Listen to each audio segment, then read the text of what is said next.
14వ అధ్యాయం, యోహాను సువార్త 14వ అధ్యాయం 2వ వచనం 3వ వచనం. నా తండ్రి ఇంట అనేక నివాసములు కలవు, లేని ఎడల మీతో చెప్పుదును, మీకు స్థలము సిద్ధపరచ వెళ్ళుచున్నాను. నేను వెళ్ళి మీకు స్థలము సిద్ధపరిచిన ఎడల నేనుండు స్థలములో మీరును ఉండులాగున. నేనుండు స్థలములో మీరును ఉండులాగున.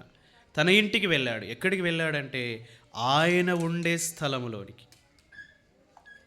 ఆయన ఉండే స్థలము మహిమతో నింపబడినటువంటి స్థలం. ఆయన ఉండేటువంటి స్థలము సమీపింపరాని తేజస్సు కలిగినటువంటి స్థలము. ఆయన స్థలము పరిశుద్ధమైనటువంటి స్థలం. ఆ స్థలములోనికి ఎవరు వెళ్తారంటే మహిమతో నింపబడిన మానవుడే వెళ్తాడు, పరిశుద్ధపరచబడిన మానవుడే వెళ్తాడు, దేవుని స్వరూపమును కలిగినటువంటి వాడే అక్కడికి వెళ్తాడు. 3వ మాట, ఆయనుండు స్థలములో మనముండులాగున.